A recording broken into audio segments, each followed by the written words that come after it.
Ooh, that's an interesting one. How do you develop influence and have an impact beyond the Scrum team? Yeah, I suppose we need to boil down what we mean by influence.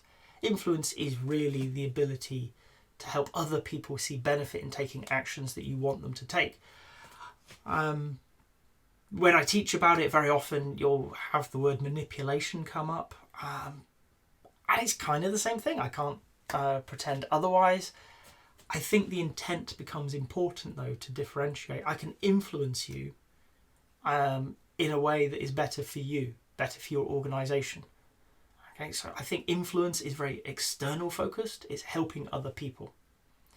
Manipulation is very internal focused. I can manipulate you to do something to my advantage. As a Scrum Master, that's really where we need to start. A key part of this is making sure that the decisions we're making and the people that we're trying to influence to take actions, those actions help others, particularly our teams, our organisations. So we need to be clear, this is a tool, okay, in and of itself is not right or wrong to use. How we use it, though, we need to be very careful about. So we're there to influence people, help them make better decisions. And there are many, many tools out there. But really it's going to boil down to, do they trust you? Do they believe that you've got their best intentions at heart? Do you have the credibility to make that statement? Now, I've got many years in the Agile world, both as a developer, as an Agile coach, as a Scrum Master, as a trainer. I hope people would believe I have credibility in that space, but I don't in being a vet. So you shouldn't listen to me as a vet. All right, you wouldn't trust me, and I completely understand that. I wouldn't trust me in making decisions about your pet. So this is one of the key parts that we've got to look at, is the credibility. Okay, you need to be credible to that person you're influencing. To do that, they have to look at a body of work that you've produced. That doesn't have to be blog posts and articles and, something that, Google Scholar references. They have to be able to look, are you doing things for your team? Are you a good Scrum Master in an observable way? Because as you build that reputation of being good at what you do, it's going to spread. And people will hear about it, they'll understand it, and they'll say, actually, you've got the right to talk about this topic. I will listen to you. People will, again, I hope, listen to me talking about Agile, about Scrum, about Lean, about the myriad of things that I've worked within over the last 2 decades. Partly because I've been there, I've done it, I've got the t-shirt, I've got the war stories to share. That's an incredibly important part of your credibility. So we need to look at that. How do we build credibility? In fact, in the ACSM that I lead and the CSP, that is a whole topic in its own right. People don't realise it going in, but a key part is your knowledge. Do you reference books? Do you reference articles, videos correctly? That does help build that credibility. So we're going to establish our credibility. Okay.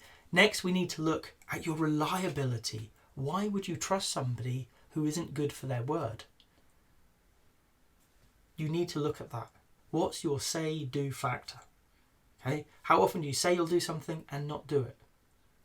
And if you can say, hand on heart, everything you say you'll do, congratulations, you're in a very, very small group of people. You are definitely the minority. We can all work on it. So do so actively. Make sure that when you say you're going to do something, that you've made a note of it mentally, in a journal, in your phone, on email, whatever you need to do to make sure you remember it and get it done. Okay? So you need to make sure that you do the things you say, but as importantly, check yourself before you say you will do something. Is that on you? Do you need to do it? Can you do it? Okay. So don't say you can do stuff as often as maybe you do, but when you do say you'll do something, make sure it's done in the time frame you agreed to up front. Okay. That will help. People will recognise you're a reliable person, you're dependable, okay, we're now credible, we're reliable, we need a little bit of intimacy. Don't worry, suitable for the workplace. This is how well you know somebody. Okay, this is your relationship. If you think about it, there are many people that you trust, and a key part of that is going to be you know them well, you know their strengths, their weaknesses. Okay, so you need to get to know people. This doesn't have to be they're your best friend and you go out drinking of a weekend.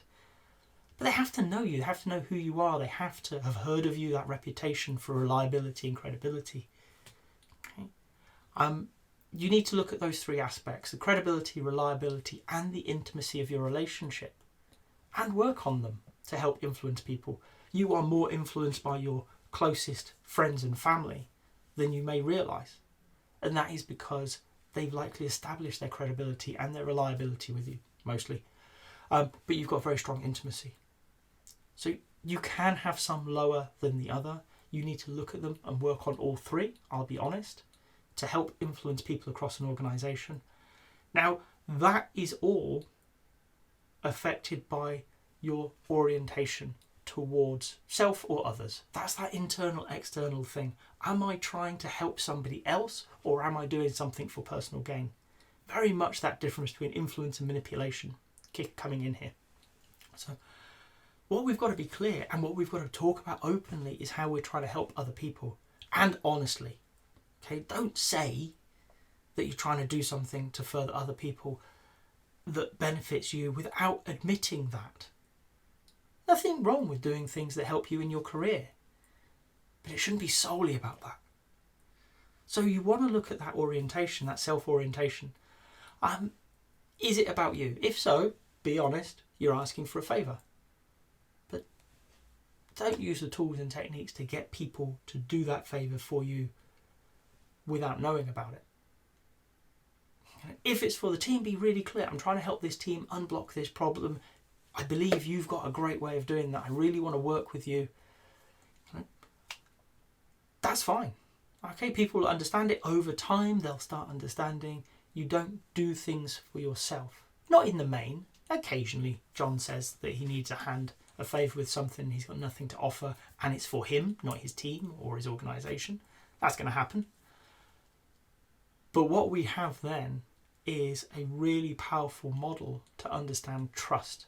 And with trust comes the ability to influence for the better other people. Now, if you want to look at more on trust and the trust equation, as it's called, there is a blog on Agile Centre labelled up like that. And if I remember my sources correctly, you have a look at the Trusted Advisor website as well. But that trust equation becomes a very powerful model to have in the back of your mind to remember if people aren't doing what you think would be good for them, which of these levers do you need to pull? Where do you need to build to create that relationship where they will trust you, they will take your advice, your influence on board? Once we've got that, there are many tools that we can layer around it, be it mentoring, coaching, teaching, consulting, advising, plain asking. Let's be honest, sometimes you just need to ask for the favour. But step one is really build that trusted relationship. If you've got to this point in the video, I hope you've enjoyed it. If so, a like would be appreciated. If you want to hear more from me, more answers to questions that maybe you've got in the Agile world, please subscribe to the channel. And if you've got a question that you really want answered, drop it in the comments. I promise we'll get around to it. Thank you.